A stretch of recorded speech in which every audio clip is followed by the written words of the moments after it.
کیا تم خیال کرتے ہو کہ غار اور لوح والے ہماری نشانیوں میں سے عجیب تھے؟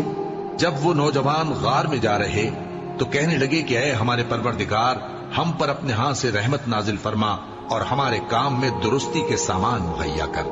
تو ہم نے غار میں کئی سال تک ان کے کانوں پر نیند کا پردہ ڈالے رکھا، یعنی ان کو سلائے رکھا۔ پھر ان کو جگا اٹھایا تاکہ معلوم کریں کہ جتنی مدت وہ غار میں رہے دونوں جماعتوں میں سے اس کی مقدار کس کو خوب یاد ہے۔ ہم ان کے حالات تم سے صحیح صحیح بیان کرتے ہیں۔ وہ کئی نوجوان تھے جو اپنے پروردگار پر ایمان لائے تھے، اور ہم نے ان کو اور زیادہ ہدایت دی تھی، اور ان کے دلوں کو مربوط یعنی مضبوط کر دیا۔ جب وہ اٹھ کھڑے ہوئے تو کہنے لگے کہ ہمارا پروردگار آسمانوں اور زمین کا مالک ہے، ہم اس کے سوا کسی کو معبود سمجھ کر نہ پکاریں گے۔ اگر ایسا کیا تو اس وقت ہم نے بے عقلی کی بات کی۔ ان ہماری قوم کے لوگوں نے اس کے سوا اور معبود بنا رکھے ہیں، بھلا یہ ان کے معبود ہونے پر کوئی کھلی دلیل کیوں نہیں لاتے؟ تو اس سے زیادہ کون ظالم ہے جو اللہ پر جھوٹ باندھے؟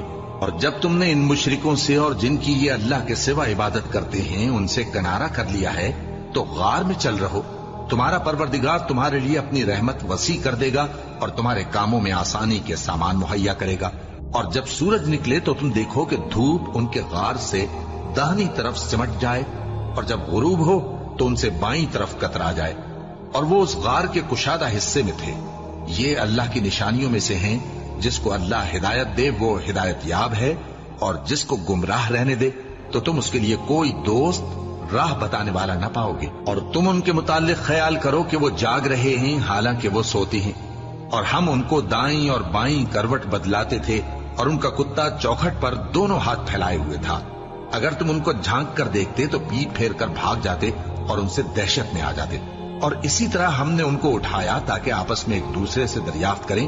ایک کہنے والے نے کہا کہ تم یہاں کتنی مدت رہے؟ انہوں نے کہا کہ 1 دن یا اس سے بھی کم۔ انہوں نے کہا کہ جتنی مدت تم رہے ہو تمہارا پروردگار ہی اس کو خوب جانتا ہے، تو اپنے میں سے کسی کو یہ روپیہ دے کر شہر بھیجو، وہ دیکھے کہ نفیس کھانا کون سا ہے تو اس میں سے کھانا لے آئے، اور احتیاط سے آئے جائے اور تمہارا حال کسی کو نہ بتائے۔ اگر وہ تم پر دسترس پا لیں گے تو تمہیں سنسار کر دیں گے یا پھر اپنے مذہب میں داخل کر لیں گے، اور اس وقت تم کبھی فلاح نہیں پاؤ گے۔ اور اسی طرح ہم نے لوگوں کو ان کے حال سے خبردار کر دیا تاکہ وہ جانیں کہ اللہ کا وعدہ سچا ہے، اور یہ کہ قیامت جس کا وعدہ کیا جاتا ہے اس میں کچھ شک نہیں۔ اس وقت لوگ ان کے بارے میں باہم جھگڑنے لگے اور کہنے لگے کہ ان کے غار پر عمارت بنا دو۔ ان کا پروردگار ان کے حال سے خوب واقف ہے۔ جو لوگ ان کے معاملے میں غلبہ رکھتے تھے وہ کہنے لگے کہ ہم ان کے غار پر مسجد بنائیں گے۔ بعض لوگ اٹکل پچو کہیں گے کہ وہ 3 تھے اور چوتھا ان کا کتا تھا، اور بعض کہیں گے کہ وہ 5 تھے اور چھٹا ان کا کتا تھا، اور بعض کہیں گے کہ وہ 7 تھے اور 8واں ان کا کتا تھا۔ کہہ دو کہ میرا پروردگار ہی ان کے شمار سے خوب واقف ہے، ان کو جانتے بھی ہیں تو تھوڑے ہی لوگ جانتے ہیں۔ تو تم ان کے معاملے میں بحث نہ کرنا مگر سرسری سی بحث، اور نہ ان کے بارے میں ان میں سے کسی سے کچھ دریافت ہی کرنا، اور کسی کام کی نسبت نہ کہنا کہ میں اسے کل کر دوں گا، مگر انشاءاللہ کہہ کر، یعنی اگر اللہ چاہے تو کر دوں گا۔